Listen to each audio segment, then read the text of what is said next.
Welcome back to Who Am I Part 2, where we're going to talk about my investments.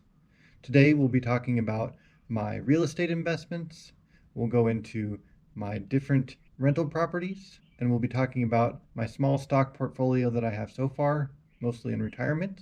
And we're also going to be discussing my net worth.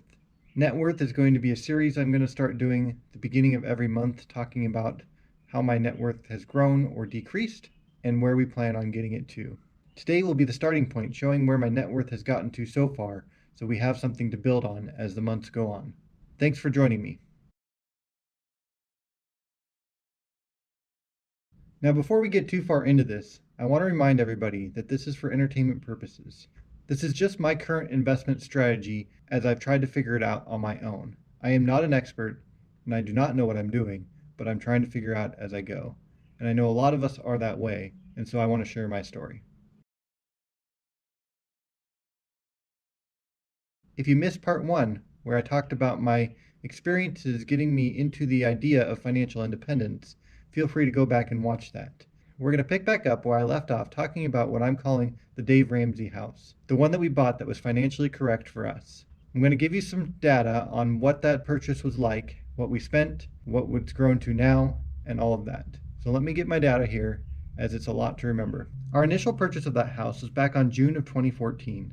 We bought the house for $130,000, paying $135,145 after all the fees. We wrote it up for a 15-year fixed at a 3.75% interest rate. We ended up paying on that house for 2 years before we saw an opportunity to refinance. Our plan was to pay it off in less than 15 years, but the market had gone up and I had grown more in my understanding of investments and had decided I wanted to start looking for a rental property. So while interest rates were down, I discussed it with my wife, and we decided to do a cash-out refinance on the house. That looked like this. On August of 2016, we cash-out refied with a loan value of $133,600, paying after fees $137,032. We ended up with cash back in our pocket of $20,242. We still had it on a 15-year fixed, as we still planned on trying to pay this house off early, and we had it lowered the interest rate from 3.75 down to 3%.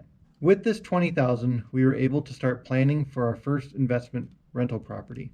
We looked for about 6 months or so before we actually had decided that rather than getting a full-time rental, we wanted to get ourselves a vacation rental to rent out on Airbnb.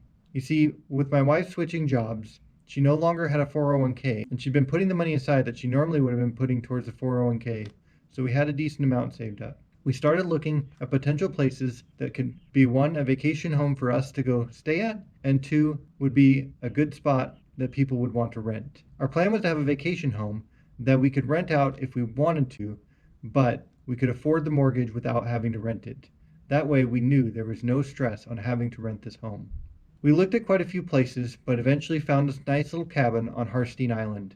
It's a beautiful island with a gated community on one end. We got the cheapest house in the neighborhood, paying $116,000 for it. Now, my wife was not totally sure about it. If you see these pictures, you'll know why. This house, to me, knowing construction, understood that it had good bones, but it was just an ugly duckling. It needed some work inside, but mostly it was all cosmetic. It needed new floors, it needed the walls redone, it needed the old fireplace taken out, it needed some paint, some countertops, redoing of the cabinets, the basics, if you ask me. We ended up putting 20% down, as that was the requirement on the loan for a vacation property.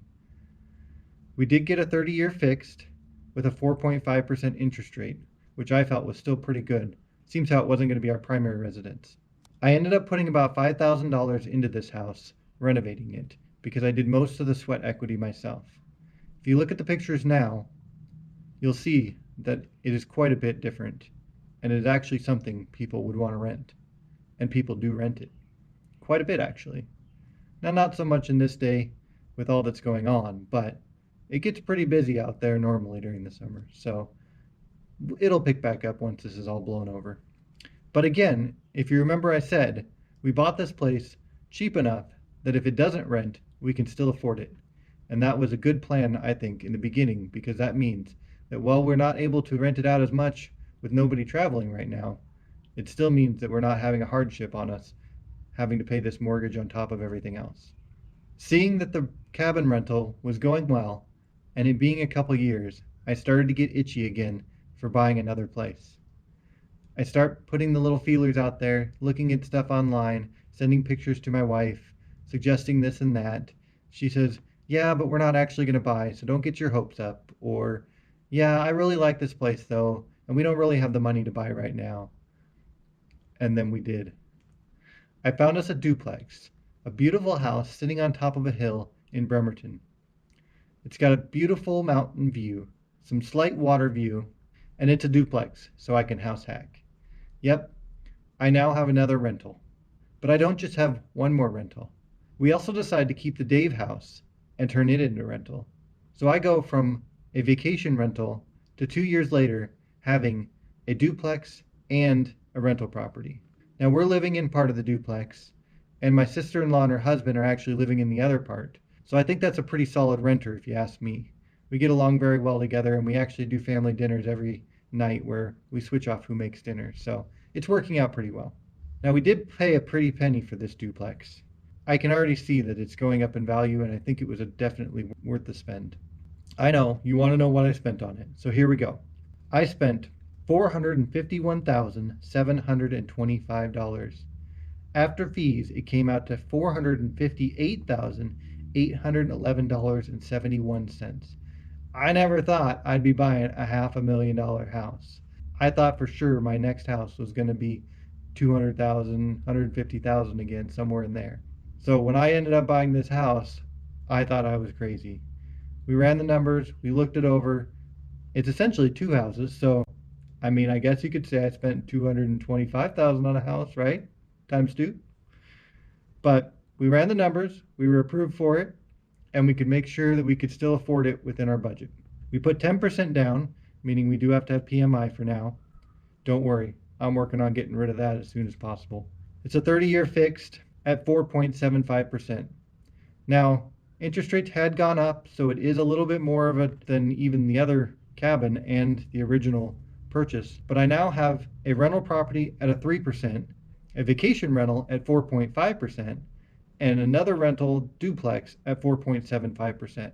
I think I locked in pretty good interest rates. Now we'll see. Interest rates are down pretty low right now, but because of our job situation and my wife changing her career again, we don't currently qualify to refinance. So it's going to have to stick at what it is for now. So that's my current rental investments. Let's jump over to my stocks. Now my wife and I each have a 401k account. We have a rollover IRA from an older job, and then I just recently opened our first non-retirement account. I'm excited to see that start growing, but I decided with this last stimulus package, I would go ahead and make that leap to open a non-retirement account. We'll get into the numbers on these accounts in the net worth section next. Now I currently use Mint to do all of my net worth tracking. I don't love it, but it seems to do what I need for it to do, and it seems to update on its own. So until I find something better, Mint's what I'm going to stick with. So let's get into the numbers. If I can figure out a good way, I'll throw these up on the screen for you. But let's start with our assets. We'll go back to those investments. We have the 401k I first talked about for my wife. She's got $15,690. We have my 401k is $15,052. We have a rollover IRA with $1,199. And then we have that non-retirement account with $3,438. I'll go more into what I have these invested into in another video, but these are the numbers for now. My property values.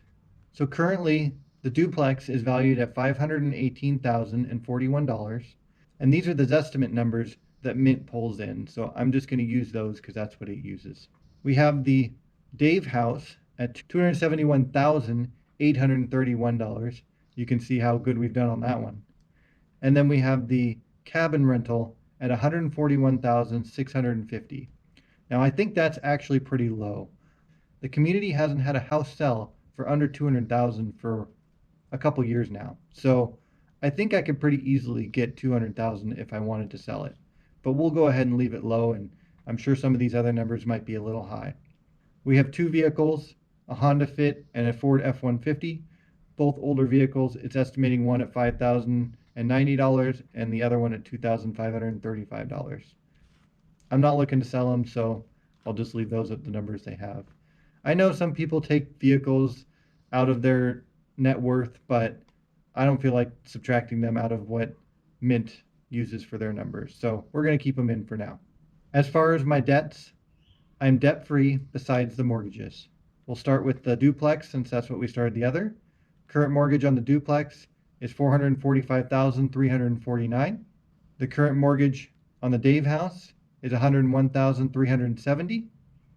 And the current mortgage on the cabin rental is $88,239.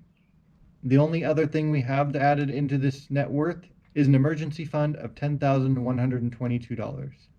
Now, you guys might think that $10,000 is probably a small emergency fund, and I'm starting to agree, but when we set the emergency fund number, it was a number that we agreed that we felt comfortable with, and for now, it's what we have. We'll probably grow that up a little bit as we get more into this series. So the grand total net worth, if you've been adding all those numbers together, which I'm guessing you haven't, currently is $349,694. I am quite shocked at this number and super excited about it. Let's see how big we can get that number and see how soon we can get to financial independence or financial freedom, however you want to call it. I want to thank you for coming and watching this video. We've already gone up to 15 subscribers as of today, and I'm super excited to be growing this channel, making these videos. I have so many videos planned. You can ask my wife. I get home from work and I'm just run out here to start recording. We do have on Friday coming up our first Frugal Friday, where my wife and I go through and we start discussing this frugality book together. So I'm excited to have her on. So if you want to stick around to subscribe for that, please do so. And we would be happy to see you on Friday. Have a good week.